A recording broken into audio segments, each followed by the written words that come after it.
Akala ko perpekto ang buhay ko. May mabait na asawa, tahimik na tahanan at isang matalik na kaibigan na laging nandyan para sa akin. Pero paano kung ang taong tinuring kong kapatid at ang lalaking pinangakuan ko sa harap ng altar ay may mundong binuo sa likod ko? Isang gabi, isang maling text message ang nagpabago sa lahat. Ang akala kong sandalan ko sa oras ng problema, siya pala ang dahilan ng unti-unting pagkaubos ko. Kaya ko bang magpatawad kung ang traidor ay ang dalawang taong pinagkakatiwalaan ko? O may mas malalim pa palang dahilan sa likod ng kanilang mga lihim? Si Maya, isang mapagmahal, matyaga at simpleng asawa. Nagtatrabaho bilang isang freelance graphic designer mula sa bahay. Marupok pagdating sa pag-ibig, pero may natatagong lakas ng loob kapag sagat na ang sakit. Si Mark ang asawa ni Maya. Isang mahusay na arkitek na tahimik. Seryoso at tila perpektong asawa sa paningin ng lipunan. Ngunit may mabigat at masalimuot na tinatagong sikreto. At si Chloe, ang matalik na kaibigan ni Maya simula pa nung kolehiyo. Maganda, confident at laging maaasahan ni Maya sa mga oras ng kagipitan. Isang taong handang magsakripisyo kahit ang sariling pangalan ay marumihan.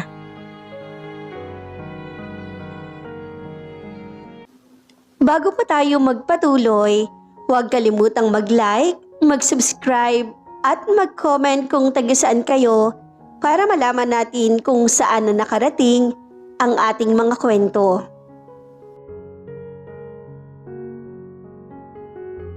Uuwi na raw siya. Yun ang huling text sa akin ni Mark bago mag-alas 8 ng gabi. Isang maikling mensahe na may kasama pang nakasanayang pulang puso sa dulo. Sa loob ng 2 taon naming pagsasama bilang mag-asawa, nakasanayan ko na ang ganitong takbo ng buhay. Mapayapa, predictable at puno ng maliliit na ritual ng pagmamahal na sa tingin ko'y sapat na para sabihing perpekto ang buhay ko. Inayos ko ang kapagkainan ng may ngiti sa aking mga labi. Niluto ko ang paborito niyang sinigang na baboy. Yung may tamang asim, maraming gabi para malapot ang sabaw, at sariwang kangkong. Palamig ang gabi dahil sa patuloy na pag-ulan sa labas.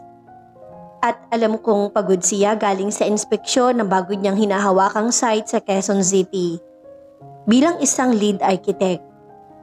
Kung tatanungin mo ang mga kapitbahay namin sa subdivision o ang mga dati naming kaklase nung kolehiyo, kami ni Mark ang definisyon ng couple goals. Walang malalaking away, walang selosan, puro lang suporta at lambingan. Ako ang tahimik na graphic designer na nagtatrabaho sa bahay at siya naman ang masipag na provider. Habang iniintay ko ang tunog ng makina ng kanyang sasakyan sa garahe, nanginginig na tumunog ang cellphone ko sa ibabaw ng counter. Akala ko ay text ulit ni Mark para sabihing na traffic siya sa EDSA o kaya naman ay malapit na siya sa gate ng subdivision. Pero pagka-swipe ko sa screen, iba ang pangalan ng sender na lumabas. Si Chloe. Si Chloe ang matalik kong kaibigan simula pa nung unang araw ng oryentasyon namin sa universidad. Siya ang takbuhan ko kapag may topak ako. Ang kasama kong umiyak nang pumanaw ang aking mga magulang. At ang tanging tao na nakakaalam ng bawat takot at pangarap ko sa buhay. Kaya naman gano'n na lamang ang panlalabo ng paningin ko nang basahin ko ang mensaheng ipinadala niya. Natila ba hindi para sa akin ang bawat salitang nakasulat. Love, nakauwi ka na ba? Pasensya na kung nagmadali akong umalis kanina ha. Medyo natakot ako baka biglang tumawag o mag-video call si Maya habang magkasama tayo sa kondo. I-delete mo tong text pagkabasa mo upang walang iwanang bakas. I love you. Mag-ingat ka sa pagmamaneho. Napatigil ang tibok ng aking puso sa sandaling iyon. Ang mainit na hangin sa loob ng kusina ay tila biglang naging yelo na dahan-dahang bumaon sa aking dibdib. Love? Baka nagkamali lang siya ng sinendang contact. Baka para to sa bago niyang dinidate na lalaki na hindi niya pa naikukwento sa akin. Sinubukan kong bigyan ng rason ng sitwasyon. Sinubukan kong maging lohikal upang pakalmahin ang nanginginig kong mga kamay. Pero kahit anong pilit kong baliktarin ang mundo, ang mga salitang baka biglang tumawag o mag-video call si Maya ay malinaw na nakasulat. Bakit kasama ang pangalan ko? Bakit kailangan magtago sa akin ang matalik kong kaibigan at ang taong pinadalhan niya nito? Bago ko pa man magawang i-text pabalik si Chloe o tawagan siya upang itanong kung anong ibig sabihin ng mensaheng iyon, narinig ko ng pamilya na tunog ng susi sa aming pinto. Dumating na si Mark. Pumasok siya sa loob ng bahay. Bakas ang pagod sa kanyang mga balikat. Ngunit agad nang ngumiti nang makita ako. Lumapit siya sa akin tulad ng ginagawa niya gabi-gabi. Humalik sa aking pisngi at niyakap ako ng bahagya. Baho naman ang sinigang ng asawa ko, sabi niya sa malambing na boses, sabay lapag ng kanyang leather briefcase at laptop bag sa mahabang sofa. Talagang tinamaan ako ng gutom sa biyahe. Tumingin ako sa mukha ni Mark. Ang mukhang pinagkakatiwalaan ko ng higit pa sa sarili kong buhay. Ang lalaking nangako sa harap ng altar na mamahalin ako sa hirap at ginhawa. At sa sandaling iyon, habang nakatitig ako sa kanyang mga mata, umilaw din ang cellphone niya na nasa ibabaw ng lamesa malapit sa kanyang bag. Isang bagong text message ang pumasok. At ang liwanag ng screen nito ay tila ba isang babala na hindi ko na maaaring iwasan. Hindi ko alam kung paano ko natapos ang hapunan na iyon nang hindi tuloy ang bumibigay ang aking mga luha. Para akong humunguya ng basag na bubog habang pinipilit kong ngumiti at tumango sa mga kwento ni Mark tungkol sa kanyang naging araw sa site. Sa kliyente nilang mahirap kausapin at sa mga plano niya para sa amin sa darating na Pasko. Ang bawat salita niya ay tila lumulutang sa hangin habang ang isip ko ay nakatali pa rin sa text message ni Chloe. May problema ba, Maya? Parang ang tahimik mo ata ngayon ah. Masakit ba ang ulo mo? Tanong ni Mark habang nagliligpit kami ng mga pinagkainan. Napansin niya marahil ang matagal kong pagtitig sa kawalan habang hawak ang isang baso ng tubig. Wala naman, love. Medyo napagod lang siguro ako sa mga hinabol kong deadline para sa isang malaking client mula sa Singapore. Pagsisinungaling ko. Habang nararamdaman ng bigat ng unang kasinungalingan sa pagitan naming dalawa. Umakit ang tingin ko sa kanyang bulsa kung saan nakatago ang kanyang cellphone. Sino pala yung nag-text sa'yo kanina bago tayo kumain? Parang sunod-sunod kasi. Bahagyang natigilan si Mark. Isang segundo lang ng paghinto.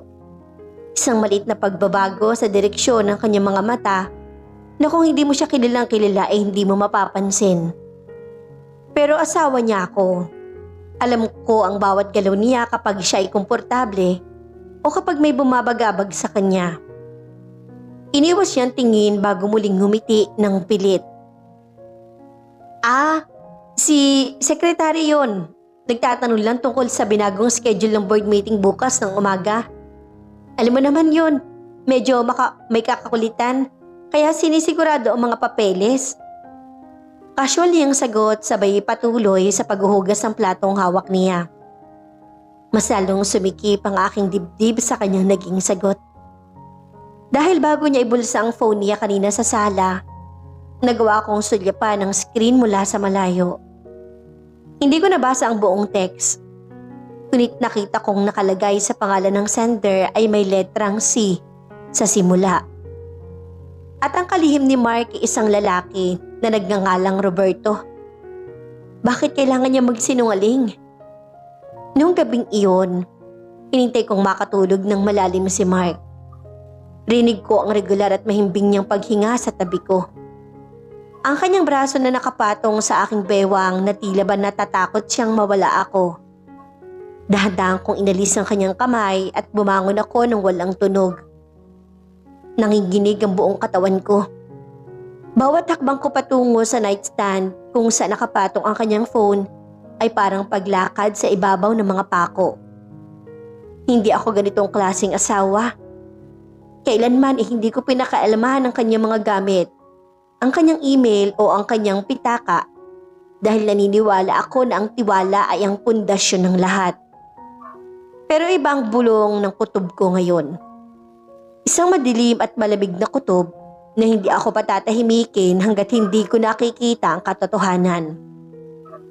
Kinuha ko ang phone niya. Hinanap ko ang password, ang birthday ko, 0512 at bumukas ang phone. Agad kong binuksan ang kanyang default messaging app. Walang text galing kay Chloe. Walang text mula sa kahit sinong nagsisimula sa letrang C. Maliban sa isang kliyente na nagngangalang Architect Carlos. Binuksan ko ang Viber, ang WhatsApp, ang Messenger. Malinis ang lahat. Walang kahit anong kahina-hinalang mensahe. Walang usapan na may halong landi o pagtataksil. Nakahinga ako ng maliwag sa sandaling iyon. Ibinalik ko ang phone sa nightstand at isinandal ang aking ulo sa unan. Siguro nga, praning lang ako.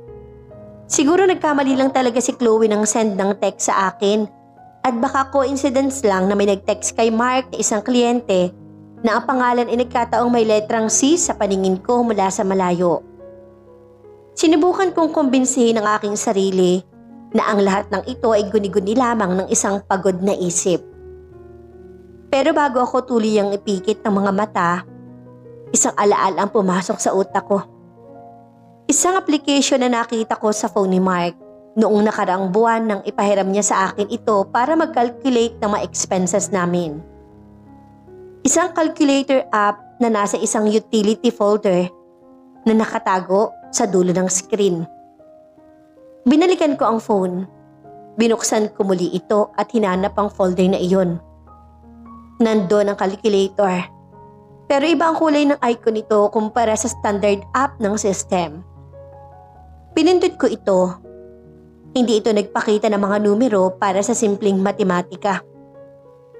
Sa halip, humingi ito ng isang 6-digit passcode. Sinubukan ko ang aking kaarawan. Mali. Sinubukan ko ang anibersaryo namin. Mali pa rin. At doon nagsimulang bumalik ang matinding kaba sa aking dibdib. Bakit may secret vault ang asawa ko sa loob ng kanyang telepono? Anong itinatago ng isang lalaking kilala ng lahat bilang bukas, tapat at perpekto? Kinaumagahan, hindi ko na kayang manatili sa loob ng bahay na mag-isa kasama ang aking mga hinala. Tinawagan ko si Chloe. Sinabi ko sa kanya na kailangan naming magkita sa paborito naming coffee shop sa Makati. Isang tahimik na lugar kung saan madalas kaming mag-usap ng mga panahong nag-aaral pa kami. Kailangan kong marinig ang todo ng kanyang boses ng malapitan. Kailangan kong makita ang bawat galaw ng kanyang mukha, ang bawat kurap ng kanyang mga mata kapag itinanong ko tungkol sa text message na iyon. Girl!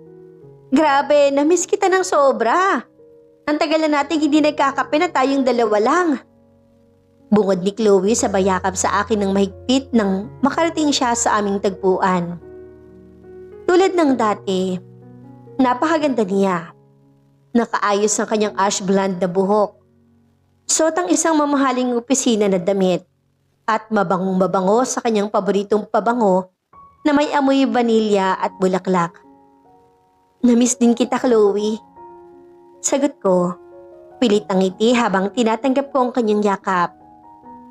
Ngunit sa pagkakataong ito, ang yakap na dati nagbigay sa akin ng pakiramdam ng seguridad at kapatiran ay tila ba naging isang pader na pinagliligiran ng mga tinik. Umorder kami ng kape at ilang pirasong pastry habang nagkukwentuhan tungkol sa mga random na bagay. Tungkol sa kanyang trabaho, sa isang marketing agency at sa mga bago kong disenyo. Dahan-dahan kong inilatag ang aking patibong. Sinubukan kong panatilihing casual ang takbo ng usapan. Tulad ng isang kaibigan na nagtatanong lang tungkol sa isang nakakatawang pangyayari. Naloka nga pala ako sa text mo kagabi, Chloe. Sabi ko habang humihigop ng kape.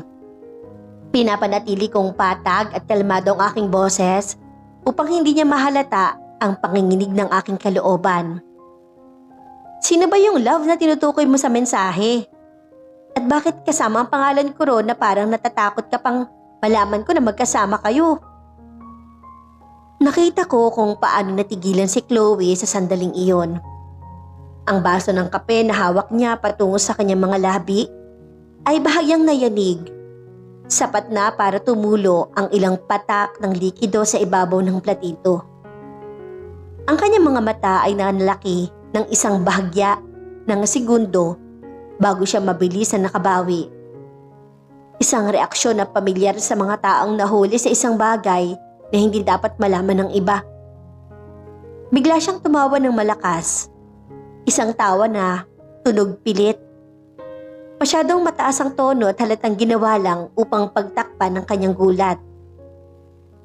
Hala, nakarating pala sa iyo yung text na yon.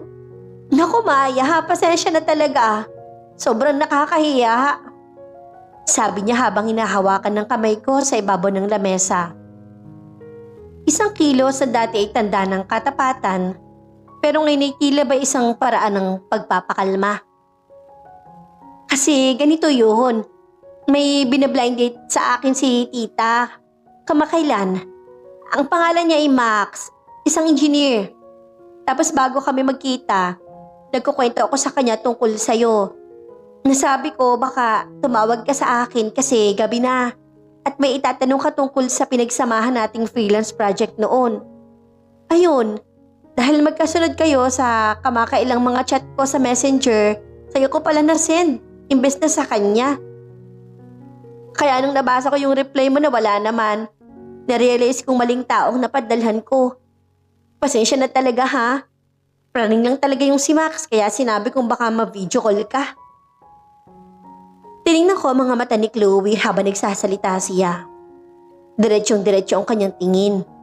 Walang kurap at tila pa dumaan sa matagal na pagsasanay ang bawat salitang lumalabas sa kanyang bibig. Kung hindi ko siya kaibigan sa loob ng halos 10 taon, baka naniwala ako. Baka inisip ko na isa lamang itong simpleng pagkakamali ng isang taong nagmamadali. Pero may kung ano sa paraan ng kanyang pagpapaliwanag. Masyadong detalyado, masyadong maraming impormasyon na hindi ko naman tinatanong. Na nagpatunay sa akin na may tinatago siya. Bakit kailangan niyang gumawa ng kwento tungkol sa isang lalaki nagngangalang Max? Ah, ganun ba? Sabi ko na lang. Dahan-dahang binabawi ang aking kamay mula sa kanyang pagkakahawak upang kumuha ng tissue. Sino nga ulit ang pangalan? Max? Sana nga ay maging maayos ang takbo ng relasyon niyo. Oo, si Max. Sobrang kulit nga pero mabait naman. Hayaan mo, kapag naging opisyal na ang lahat sa amin, papakilala ko siya sa inyo ni Mark para makapag-double date tayo. Nakangiting sabi niya. Ang kanyang mukha ay bumalik sa pagiging inosente at masayahin. Ngunit sa pagbanggit niya sa pangalan ng aking asawa, may kakaibang kislap sa kanyang mga mata. Isang mabilis sa pagbabago ng emosyon na ngayon ko lang napansin sa buong buhay ko. O baka naman ginagawa lang ito ng aking isip dahil sa labis na selos at hinala na unti-unti nang lumalason sa aking pagkatao. Umalis ako sa coffee shop na iyon na mas marami pang tanong kaysa noong pumasok ako. Alam ko sa loob ko na ang maskara ng aking kaibigan ay may nakatagong lamat. At hindi ako titigil hanggat hindi ko to tuluyang nabubuwag. Lumipas ang isa pang linggo na tila normal ang takbo ng buhay sa aming tahanan. Sinubukan kong ibaon ang aking mga hinala sa pinakailalim ng aking isip. Dahil sa tuwing tinitingnan ko si Mark na nagtatrabaho sa kanyang drawing table hanggang madaling araw para sa aming kinabukasan, nahihiya ako sa aking sarili. Nahihiya ako na pinagbibintangan ko ang lalaking walang ibang ginawa kundi alagaan ako at ibigay ang lahat ng aking pangangailangan. Sinabi ko sa sarili ko na baka nga dala lang ito ng stress ko sa trabaho, kaya kung ano-ano ang aking naiisip. Ngunit ang katotohanan ay may sariling paraan ng paglutang. Kahit anong pilit natin itong itago sa ilalim ng lupa. Isang hapon, umuwi si Mark na mas maaga kaysa sa kanyang karaniwang schedule. Sabi niya, nakansela ang huling meeting niya sa isang kontraktor kaya naisipan niyang umuwi na muna upang magpahinga at makasama ako sa hapunan. Love, pasok muna ako sa banyo ha. Liligo lang ako ng mabilis para mawala ang lagkit sa katawan. Sabi niya sabay diretsong pumasok sa master bathroom. Tumango ako at ngumiti. Lumapit ako sa gilid ng kama kung saan niya inilapag ang kanyang mga hinubad na damit. Ang kanyang pantalon at ang puting polo shirt na isinuot niya kaninang umaga. Kinuha ko ang mga ito upang ilagay sa laundry basket sa labas. Ngunit habang hawak ko ang polo shirt, isang pamilyar na amoy ang biglang humagip sa aking ilong. Nang itaas ko ang damit upang tingnan kung may mantsa ito sa manggas. Hindi ito ang amoy ng panlalaking pabango na binili ko para sa kanya noong kanyang kaarawan. Hindi rin ito ang amoy ng sabon o fabric conditioner na ginagamit namin dito sa bahay. Amoy vanilya ito na may halong matamis na bulaklak. Isang napaka-espesipiko at mamahaling amoy na nakatatak na sa aking sistema sa loob ng maraming taon. Ang paboritong pabango ni Chloe. Namilog ang aking mga mata at tila ba tumigil ang pag-ikot ng mundo. Ang pabangong iyon ay ang limited edition brand na binili ni Chloe noong nakaraang buwan nang mag-abroad ang kanyang pinsan. Ang pabango na pinigmalaki niya pa sa akin dahil iilang bote lang ang meron sa Pilipinas. Nanginginig ang aking mga tuhod habang inilalapit ko ang aking mukha sa kwelyo ng polo shirt ni Mark. Walang duda. Ang amoy ay nandun, malakas at sariwa, na tila ba may isang taong sumandal o yumakap ng matagal sa kanyang dibdib. At hindi lang yun. Habang sinusuri ko ang balikat ng damit sa ilalim ng liwanag ng ilawan, nakita ko ang isang maliit, mahabang hibla ng buhok na nakadikit sa tela. Isang hibla ng buhok na may kulay ash blonde. Ang eksaktong kulay at haba ng buhok na pinagawa ni Chloe sa salon noong isang linggo bago kami magkita sa coffee shop. Parang gumuho ang buong kisame ng aming bahay sa ibabaw ko sa sandaling iyon. Ang hangin ay naging mapait at ang bawat sulok ng kwarto na dati ay puno ng saya ay tila ba naging isang malaking bilangguan ng kasinungalingan. Maya, may malinis ba tayong tuwalya riyan sa labas? Nakalimutan kong magdala sa loob eh. Sigaw ni Mark mula sa loob ng banyo, kasabay ng tunog ng umaagos na tubig mula sa shower. Hindi ko nagawang makasagot. Ang aking boses ay natuyo sa aking lalamunan. Napaupo ako sa gilid ng sahig habang mahigpit na hawak ang polo shirt sa aking mga kamay. Ang mga luha na matagal kong pinigilan ay tuluyan ng pumatak. Binabasa ang tela ng damit ng aking asawa. Ang 2 tao na pinakamamahal ko sa mundong ito. Ang lalaking pinangakuan kong makakasama hanggang sa pagtanda. At ang babaeng itinuring kong sarili kong kapatid. Inigtutulungan upang gawin akong tanga sa likod ng aking likuran. Ano nila nagawa sa akin to? Kailan pa nagsimula ang lahat?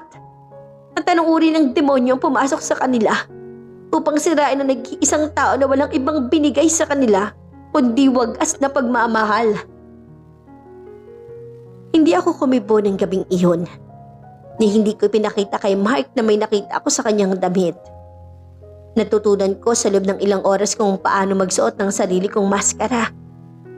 Isang maskara ng isang masunurin at walang alam na asawa. Tulad ng ginagawa nitong dalawa sa akin araw-araw. Nagpanggap akong masakit ang tiyan kaya maaga akong nahiga. Habang si Mark naman ay nanatiling maasikaso. Nagdala pa ng mainit na tubig at gamot sa tabi ko bago siya natulog. Ngunit sa loob ko, may isang bahagi ng aking pagkatao ang tuluyan ng namatay. At ang natitira na lamang ay ang malamig na pagnanais na malaman ang buong katotohanan. Kailangan ko ng matibay na ebidensya Mga larawan o dokumento na hindi nila maaring itanggi sa pamamagitan ng mabilis na palusot. Isang Biyernes ng gabi, makalipas ng 3 araw, nagpaalam si Mark na may mahalaga raw siyang business dinner. Kasama ang mga bagong investors mula sa isang malaking real estate kumpanya na nagnanais kumuha sa kanyang arkitektura na kumpanya para sa isang bagong proyekto sa Taguig. Baka gabihin ako ng husto, love. Huwag mo na akong hintayin sa sala ha. Matulog ka na lang na maaga para hindi sumakit ang ulo mo. Ha? Sabi niya habang nag-aayos ng kanyang mamahaling kurbata sa harap ng salamin. Ang kanyang mukha ay walang kakakitaang senyales ng kaba. Sige love, mag-ingat ka sa pagmamaneho. Medyo madulas ang daan dahil umuulan. Sagot ko sa isang boses na napakakalmado. Isang boses na kahit ako'y nagulat kung paano ko nagawang ilabas, habang ang puso ko'y nadudurog sa galit. Pagkalis sa pagkaalis ng kanyang sasakyan sa aming garahe, mabilis ako nagpalit ng isang simpleng itim na t-shirt, maong at isang itim na sombrero upang itago ang aking mukha. Lumabas ako ng subdivision at pumara ng isang taxi. Ibinigay ko sa driver ang address ng restaurant na binanggit ni Mark sa akin kaninang umaga. Isang sikat at napakamamahaling kainan sa Bonifacio Global City, kung saan madalas nagpupunta ang mga mayayaman at kilalang tao sa lipunan. Pagdating ko roon, pagkalipas ang 40 minuto dahil sa traffic, hindi ako pumasok sa loob ng restaurant. Alam kong madali ako makikita ni Mark kung papasok ako. Sa halip, nagabang ako ng isang madilim na sulok ng open parking lot, kung saan nakapark ang pamilyar na SUV ng aking asawa sa ilalim ng isang malaking puno. Ang ulan ay dahan-dahang pumapatak sa aking sombrero. Ngunit hindi ko naramdaman ng lamig. Ang tanging nararamdaman ko ay ang nagbabagang apoy sa aking dibdib. Makalipas ang halos kalahating oras ng paghihintay, nakita ko ang pagdating ng isang pamilyar na kotse. Ang pulang sedan ni Chloe. Pumarada siya sa bakanting slot na 2 sasakyan lang ang pagitan mula sa kotse ni Mark. Lumabas siya mula sa driver's seat, suot ang isang napakagandang pulang dress na hapit sa kanyang katawan at may hawak na payong. Hindi nga ako nagkamali. Ang business dinner na sinasabi ni Mark ay walang iba kundi isang gabi kasama ang aking matalik na kaibigan. Ilang sandali pa, bumaba rin si Mark mula sa kanyang SUV. Lumapit siya kay Chloe sa ilalim ng ulan. Inasahan ng aking mga mata na makikita ko silang maghahalikan tulad ng mga karaniwang nagtataksil na magkasintahan o kaya naman magkahawak kamay na lalakad patungo sa entrance ng restaurant. Ngunit ang mga sumunod na tagpo ay lalo nagpagulo sa aking isipan at nagdala ng ibang uri ng bigat sa aking puso. Hindi sila naghalikan. Sa halip, baka sa mukha ni Mark ang matinding seryoso at pagkabahala habang tinitignan si Chloe. Si Chloe naman ay nagsimulang umiyak. Itinakip ang kanyang isang kamay sa kanyang mukha habang ang kanyang mga balikat ay nayayanig sa paghikbi. Lumapit si Mark at hinawakan ng 2 balikat ni Chloe. Hindi sa paraan ng isang lalaking nagnanasa, kundi sa paraan ng isang taong sinusubukang pakalmahin ng isang nagwawalang emosyon. Pagkatapos, may kinuha si Mark mula sa kanyang bulsa. Isang malaki at makapal na brown envelope. Inabot niya ito kay Chloe na tinanggap naman ng huli habang patuloy sa pag-iyak. Pera ba ang laman iyon? O mga legal na dokumento? Pumasok silang 2 sa loob ng restaurant pagkatapos ng ilang minutong pag-uusap. Ngunit nanatili ang agwat sa pagitan nilang 2. Mukha silang 2 taong may mabigat na pinagtatalunan at pinapasan. Hindi tulad ng mga magkasintahang excited na magkasama sa isang tagong gabi. Ano ba talaga nangyayari sa likod ng aking mga mata? Kung magkarelasyon sila, bakit ganun ang uri ng kanilang komunikasyon? Bakit may kasamang malaking halaga ng pera? Ang mga tanong na nabuo sa parking lot na yon ay hindi nagpatulog sa akin sa mga sumunod na araw. Ang bawat sandali na magkasama kami ni Mark sa bahay ay naging isang pagsubok sa aking katinuan. Nagpa siya akong kailangan kong pumasok sa mismong pusod ng kanilang sikreto. Nalaman ko mula sa mga billing statement at mga lumang resibo na palihim kong tiningnan sa filing cabinet ng opisina ni Mark sa bahay na may isang condo unit sa Makati na buwan-buwan niyang binabayaran ng utility bills. Isang unit na nakapangalan sa kanyang kumpanya, ngunit hindi naman ginagamit para sa mga kliyente o empleyado.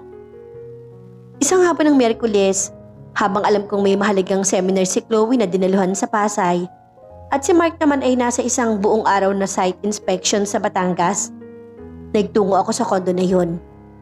Ang aking puso ay pumapalo ng napakabilis sa loob ng elevator habang paakyat sa ika-14 na palapag ng gusali. Kinausap ko ang receptionist sa lobby gamit ang aking posisyon bilang asawa. Sabi ko, may kailangan akong kunin na importanteng blueprint para sa proyekto ng asawa ko na naiiwan niya sa unit, ngunit nagmamadali siya kaya hindi niya na ako nabigyan ng susi. Dahil dala ko ang aking marriage contract at 2 valid ID na nagpapakita ng aking apelyido bilang Santos at dahil kilala si Mark bilang regular na bumibisita doon, pinayagan ako ng security manager na umakyat kasama ang isang gwardiya upang buksan ng pinto. Salamat po kuya. Ako nang bahalang maghanap sa loob. Medyo makalat siguro ang mga papel ni Mark. Sabi ko sa guard nang mabuksan ng pinto. Tumango ang guard at umalis na. Iniwan ako mag-isa sa loob ng tahimik at malamig na apartment. Nang magsara ang pinto, pinaligiran ako ng isang amoy na alam kong hindi sa asawa ko. Ang amoy ng vanilya na naman. Ang kondo ay maayos, malinis at may mga dekorasyon na halatang gawa ng kamay ng isang babae. May mga kortinang kulay pastel at may mga unan sa sofa na pamilyar ang estilo sa akin. Dahan-dahan akong lumakad patungo sa kaisa-isang kwarto sa dulo ng pasilyo. Pumasok ako sa loob at binuksan ang ilaw. Ang kama ay maayos na nakalatag.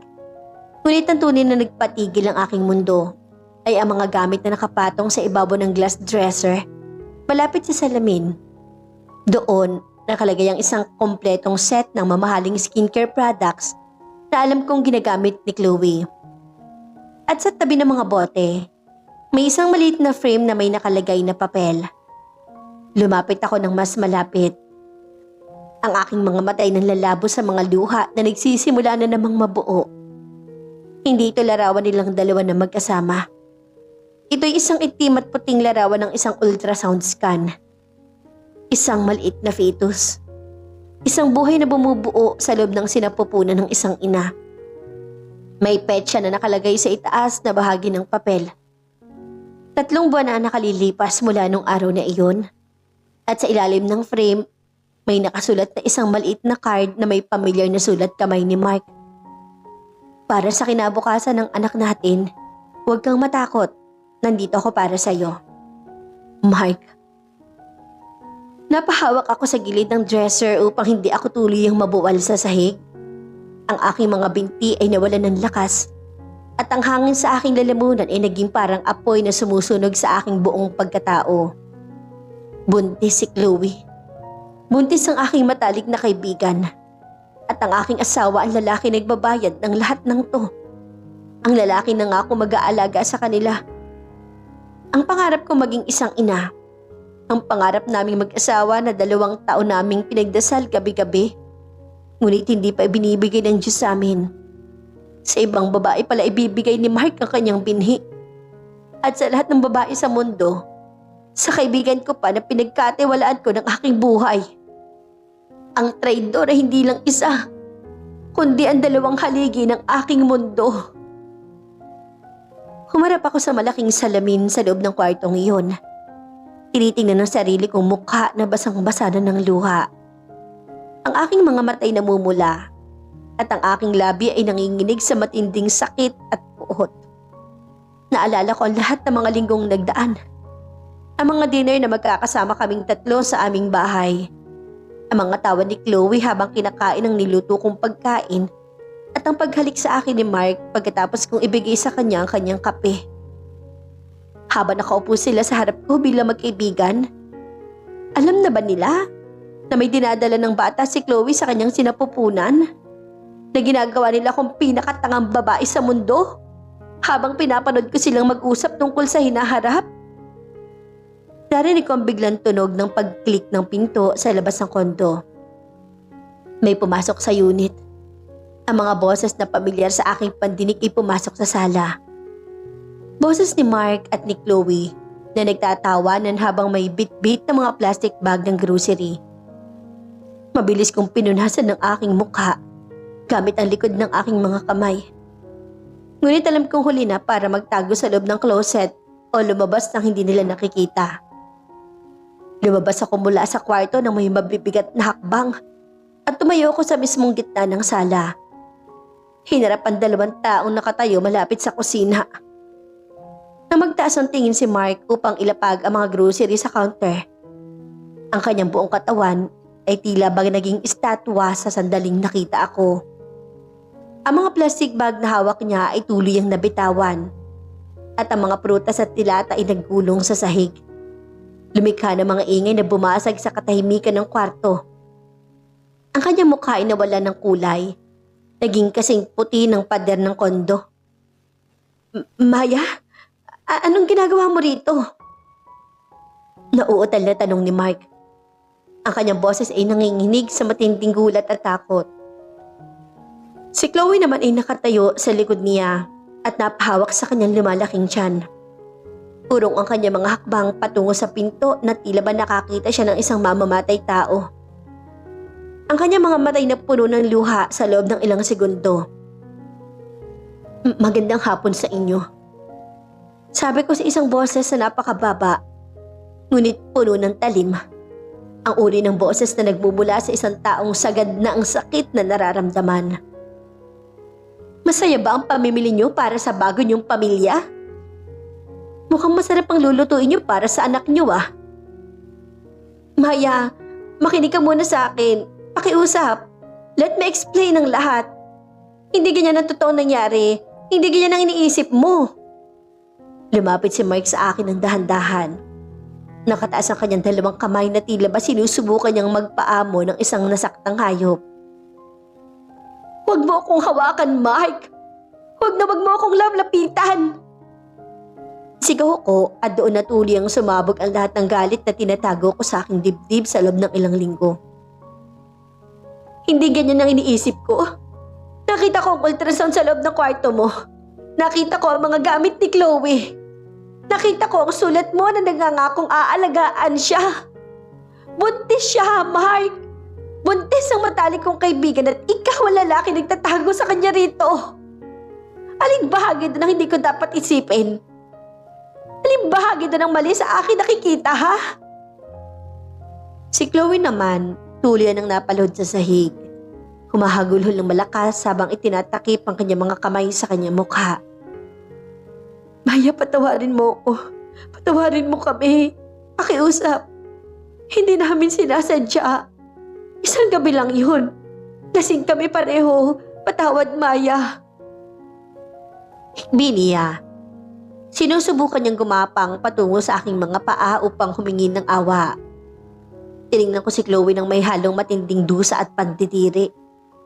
Ang babaeng tinuring kong kapatid ay nakaluhod sa harap ko. Umaamin sa isang krimen na sumira sa aking buhay. Isang gabi lang? Chloe? Isang gabi lang, pero may kondo kayo na buwan-buwan yung binabayaran? Isang gabi lang pero 3 buwan ang bata at ngayon nyo lang ako ginagawang tanga? Itinuring kitang kapatid. Lahat ng sikreto ko alam mo. Lahat ng pangarap ko para sa amin ni Mike, alam mo. Paano mo nagawa sa akin to? Si Mike ay mabilis na lumapit at binuhat si Chloe patayo mula sa sahig. Niyakap niya ito ng bahagya upang protektahan ng katawan nito mula sa aking galit. Ang protektibong kilos sa iyon ng aking asawa para sa ibang babae, sa harap ng aking mga mata ang naging huling saksak sa aking puso.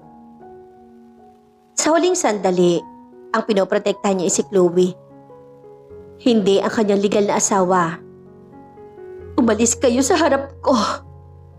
Bulong ko habang nararamdaman ko ang unti-unting pagkawala ng lakas sa aking katawan. Ang aking paningin ay nagsisimulaan ng magdilim dahil sa bigat ng emosyon. Ayoko na kayong makita kahit kailan.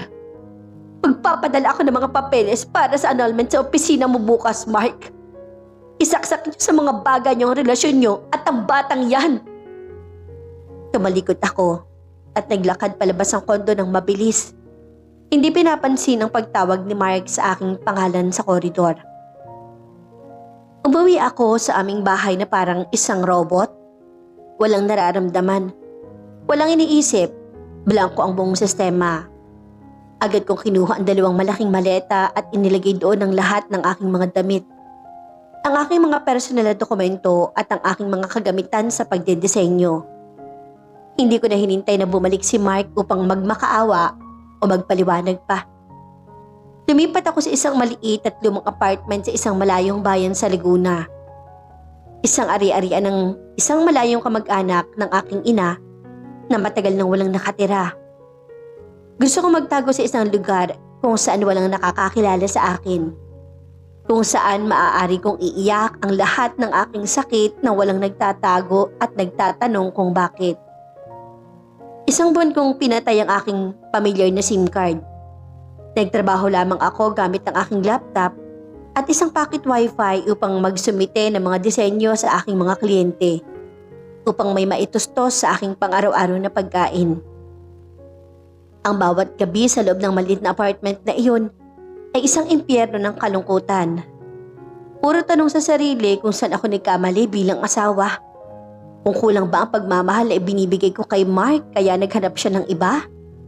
At kung bakit si Chloe pa ang pinili niyang kasama? Ngunit ang tadhana ay may kakaibang paraan ng pagbabaligtad ng mga kwento. Isang hapon, habang binubuksan ko ang aking email account na ginagamit ko para sa mga international na transaksyon, may isang mensahe ako natanggap mula sa isang hindi kilalang email address. Ang nakalagay sa subject line ay 2 salita lamang. Ang katotohanan. Binuksan ko ito ng may halong kabat interes. May nakalagay na isang maikling mensahe sa katawan ng email. Maya, alam kong hindi mo kami papakinggan sa telepono o sa personal.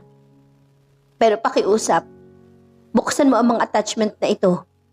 Ito ang katotohanan na binuwis namin ang lahat para itago sa iyo. May 2 kalakip na file, isang audio file at isang scan document. Pinindot ko ang play sa audio file gamit ang aking earphones. Ang boses sa lumabas ay boses ni Mark at ni Chloe. Ngunit hindi ito ang boses ng 2 magkasintahang naglalambingan. Sa halip, ito ay isang matinding pag-uusap na na-record palihim sa loob ng opisina ni Mark sa kanyang kumpanya. Ilang linggo bago ko sila nahuli. Chloe, kailangan nating sabihin kay Maya ang totoo. Hindi natin pwedeng itago ang sitwasyon na to habang buhay. Nasasaktan ng asawa ko. Nararamdaman ko nagdududa na siya sa bawat kilos ko. Rinig kong boses ni Mark at puno ng stress at pagod. Hindi pwede, Mark. Pakiusap, huwag. Sagot ni Chloe. Umiiyak na malakas sa recording. Kapag nalaman ni Maya na hindi sa iyo ang batang dinadala ko, kundi sa mismong kuya mo na si Mateo na gumahasa sa akin ng gabing bago siya namatay sa aksidente, mawawasak si Maya.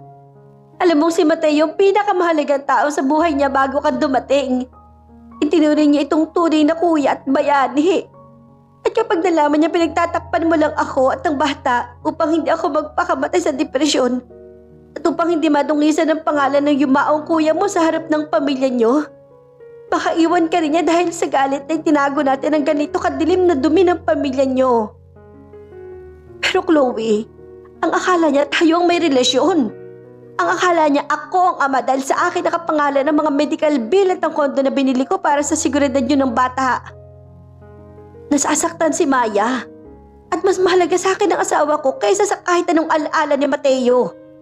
Mahal ko si Maya, Chloe. Hindi ko siya ipagpapalit sa kahit kanino. Sabi ni Mark. Bakas ang pag-iyak din sa kanyang boses. Nabitawan ko ang aking mouse sa ibabaw ng lamesa. Ang buong silid ay tila ba umikot ng napakabilis at ang hangin ay muling nawala sa aking mga baga. Ang bata? Hindi kay Mark, kay Mateo. Ang yumaong nakatatandang kapatid ni Mark na namatay sa isang trahedya sa kalsada 4 na buwan na ang nakalilipas. Ang lalaking kilala ng lahat bilang pinakamabait at kagalang-galang na tao. Mabilis kong binuksan ang ikalawang attachment sa aking email. Isang scan document na nagmula sa isang kilalang laboratorio sa Maynila. Ito ay isang opisyal na ulat ng DNA paternity test na isinagawa palihim gamit ang sample mula sa amniotic fluid ni Chloe at ang nakaimbak na DNA profile ni Mateo Santos na nakuha mula sa mga medical records ng kumpanya para sa insurance nung nabubuhay pa ito.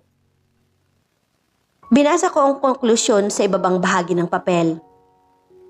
The alleged father, Mateo Santos, cannot be excluded as the biological father of the fetus. The probability of paternity is 99.99%. Napatakip ako ng aking dalawang kamay sa aking bibig habang ang aking mga luha ay muling pumatak. Ngunit sa pagkakataong ito ay mga luha na matinding pagsisisi at kahihiyan. Si Mateo, ang kuya ni Mark na itinuring ko ring sarili kong kapatid. Ang lalaking labis kong ipinagluksa ng pumanaw ito ay may nakatago palang madilim at nakakatakot na lihim. Nung gabi bago siya namatay, huling gabi sa isang party, nagawa niyang pagsamantalahan si Chloe ng lasing. Ang huli, isang krimen na hindi nagawang i-report ni Chloe sa pulisya dahil sa takot at dahil kinabukasan ay agad na namatay si Mateo sa aksidente. At si Mark, ang akasa kong nagtaksil na asawa, ay walang ibang ginawa kundi pasanin ang krus ng kanyang yumaong kapatid. Pinoprotektahan niya si Chloe mula sa pagpapakamatay dahil sa matinding depresyon at hiya. Pinangalanan niya sa kanyang bata upang magkaroon ito ng legal na ama sa papel at hindi itakwil ang pamilya Santos. At binigyan niya sila ng kondo upang maging ligtas ang kaibigan ko habang nagdadalang tao. At ginawa niya ang lahat ng iyon habang sinisigurong hindi ako masasaktan sa katotohanan na ang paborito kong kuya ay isang kriminal. At paano ko siya sinuklian? Ginawa ko siyang demonyo. Sinigawan ko siya.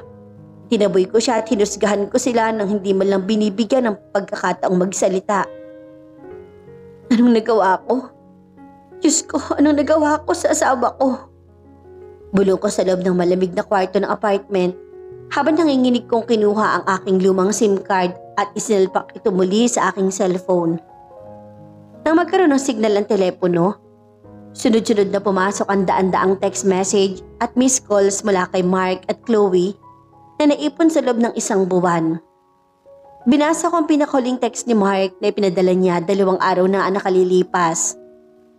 Maya, alam kong galit ka pa rin at hindi mo ako kayang patawarin. Hindi ko alam kung nasaan ka. Pero sana'y ligtas ka at nasa mabuting kalagayan. Nag-iwan ako ng email sa'yo kasama ang lahat ng dokumento at patunay. Hindi ko na kayang makita ka nagdurusa sa kasalanang hindi ko magagawa sa iyo. Kung pagkatapos itong mabasa, hindi mo pa rin ako mapapatawad sa pagtatago ng lihim, tatanggapin kong annulment. Pero pakiusap, sana wag mong isipin na hindi kita minahal. Ikaw lang ang babaeng nilarawan ko sa aking puso. Maya, habang buhay. Hindi ako nagkaksaya ng kahit 1 minuto. Mabilis kong kinuha ang aking bag, iniwan ko ang aking mga maleta at tumakbo ako palabas ng apartment patungo sa highway upang sumakay ng bus pabalik ng Maynila. Habang nasa biyahe, ulit-ulit kong tinatawagan ang numero ni Mark. Ngunit hindi ito sumasagot. Isang mahabang ring lang na nagpapatindi ng takot sa aking dibdib. Tinawagan ko rin ang numero ni Chloe, ngunit ang nakasagot ay ang operator na nagsasabing hindi ito maabot. Sa bawat kilometro na binabaybay ng bus, nanalangin ako sa Diyos na sana bigyan pa niya ako ng pagkakataong maitama ang aking pagkakamali. Na sana'y hindi pa huli ang lahat para sa pamilyang sinubukan naming protektahan.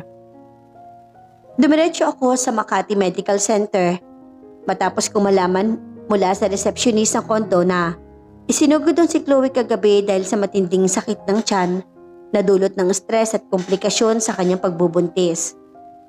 Halos mag-collapse ako sa takbo habang hinahanap ang silid numero 514 sa ikalimang palapag ng ospital. Nang makarating ako sa pinto, dahan-dahan ko itong itinulak ng walang tunog. Ang aking puso ay pumupulsat sa aking lalamunan. Ang unang nakita ng aking mga mata ay si Mark. Nakaupo siya sa isang tabi ng kama. Ang kanyang mukha ay nakasandal sa kanyang mga kamay, halatang walang tulog, payat at pagod na pagod sa nakalipas na mga linggo. Sa ibabaw ng kama, nakahiga si Chloe na may mga nakakabit na aparatong medikal at dextro sa kanyang kamay. Ngunit natutulog na siya ng mahimbing at ang monitor ng kanyang tibok ng puso ay matatag na. Ligtas silang dalawa ng bata. Nang marinig ni Mark ang kaluskos ng pinto, dahan-dahan siya nag-angat ng tingin. Nang magtagpo ang aming mga mata, nakita kong mabilis sa pagdaan ng gulat, matinding lungkot at isang maliit na kislap ng pag-asa sa kanyang mga mata. Tumayo siya mula sa kanyang upuan. Tila hindi naniniwala na ang asawa niya naglaya sa nakatayo sa kanyang harap ngayon. "Maya?" Bulong niya. Ang kanyang boses ay napao sa emosyon. Hindi ko na hinayaan na makapagsalita pa siya. Tumakbo ako patungo sa kanya at niyakap ko siya ng buong lakas. Isinandal ko ang aking mukha sa kanyang dibdib habang ang aking mga luha ay malayang umaagos. Binabasa ang kanyang t-shirt. "Sorry, Mark. Sorry talaga." Ikbi ko habang hinahawakan niya ako ng mahigpit pabalik. Na tila ba natatakot siyang magising mula sa isang panaginip. "Nabasa ko ang email. Nakita ko ang DNA test. Patawarin mo ako kung hindi ako nagtiwala sa iyo bilang asawa. Patawad kung hinusgahan ko kayo ni Chloe." "Shh, tahan na. Maya, wala kang kasalanan. Kahit sino naman ay gano'n ang iisipin kung nakita mo." Bulong ni Mark habang humahalik sa aking buhok. Ang kanyang sarili mga luha ay pumatak din sa aking balikat. "Kami ang may kasalanan dahil nagtago kami sa iyo. Natakot ako na baka kapag nalaman mo ang dumi ni Mateo ay mawala ka na ng pag-asa sa pamilya natin. Pero mali ako. Dapat ay nagtiwala ako sa lakas ng pagmamahal mo." Sa sandaling iyon, nagising din si Chloe mula sa kanyang pagkakatulog. Nang makita niya kaming magkasama ni Mark na nag-iiyakan, natakot siya at susubukan niyang bumangon, ngunit mabilis ko siyang nilapitan at hinawakan ang kanyang kamay upang pigilan siya. "Huwag ka munang gumalaw, Chloe. Kailangan mo magpahinga para sa bata." Malambot kong sabi sa kanya. "Maya, patawarin mo ko. Hindi ko ginusto ang nangyari kay Mateo. Natakot lang ako." Hikbi ni Chloe, ngunit pinunasan ko ang kanyang mga luha gamit ang aking mga daliri. "Hindi ka matumi, Chloe. Ikaw ang biktima rito. At tumahanga ako sa lakas mo. At mula ngayon, hindi mo nahaharapin ito na mag-isa. Nandito kami ni Mark para sa iyo at sa pamangkin namin." Sagot ko ng may tunay ng ngiti. Lumipas ang isa pang taon ng paghilom at pagbabago. Ibinenta namin ang kondo sa Makati at lumipat kami sa isang mas malaki at tahimik na bahay sa Laguna, kung saan pansamantalang tumira si Chloe kasama namin upang alagaan ang kanyang isinilang na sanggol. Isang malusog at gwapong batang lalaki na pinangalanan naming Matthew bilang pagkilala sa nakaraan, ngunit may dalang bagong pag-asa. Si Chloe unti-unti nang bumalik sa kanyang dating sigla. Nagtatrabaho muli at masayang nagpapalaki sa kanyang anak sa tulong namin ni Mark bilang mga tumatayong pangalawang magulang nito.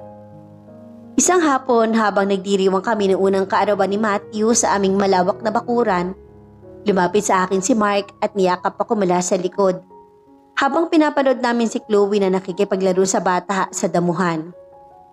Kinuha ko ang kanyang kamay at dahan-dahan ko itong inilagay sa ibabaw ng aking sariling tiyan. Sabay tingin sa kanyang mga mata ng may malalim na kahulugan. Namilog ang mga mata ni Mark sa matinding gulat at tuwa. "Maya, ibig mong sabihin?" Tumango ako habang lumuluha sa saya. "Oo, love. Magiging tatay ka na rin sa sarili nating anak. May kalaro na si Matthew." Naiyak si Mark sa galak. at binuhat ako ng paikot sa ilalim ng liwanag ng araw. Habang si Chloe naman ay mula sa malayo'y kumaway at pumalakpak ng may dalang wagas na kaligayahan. Ang akala ko matalik na kaibigan na naging kaaway, siya pala ang magiging daan upang matutunan namin ang tunay na kahulugan ng sakripisyo, katapatan at wagas na pagpapatawad. Ang mga lihim ay maaaring magdala na matinding dilim, ngunit ang pagmamahal at katotohanan ang laging mag-aakay sa amin patungo sa pinakamasayang liwanag ng bagong bukas. Ang pag-ibig ay hindi lamang nasusukat sa mga panahong puno ng tawa at kapayapaan. Mas nakikita ang tunay na tibay nito kapag dumaan ang pinakamalaking unos ng pagdududas at sakit. Ang akala nating pagtataksil ng mga taong malapit sa atin ay maari palang isang mabigat na sakripisyo na pinili nilang pasanin upang protektahan ang ating mga puso mula sa mas masakit na katotohanan. Ngunit itinuturo din ng kwentong ito na ang kawalan ng bukas na komunikasyon ay isang tahimik na laso na maaring sumira sa pinakamatatag na relasyon. Ang pagpapatawad ay hindi nangangahulugang pagbura sa nakaraan, kundi ang pagtanggap na ang tao ay nagkakamali. At ang pagpili na maglakad patungo sa liwanag ng magkakasama, bit-bit ang mga aral ng kahapon. Wakas. At dito na po nagtatapos ang kwento ng pag-ibig ni na Mark at Maya. Nawa kayo nag-enjoy at na-in-love. Samahan niyo po akong muli sa mga susunod pang nakaka-inspire at nakakakilig na mga kwento ng pag-ibig na ating ibabahagi. Ngunit bago tayo magtapos, batiin po muna natin ang ating mga kaibigan na sina Ma'am Mayan Bognot from Hong Kong, Ma'am Wilhelmina Rasiles from Rome, Italy, at si Ma'am Esther Baring Sinadyan. Maraming salamat po. Hanggang sa muli. God bless us all.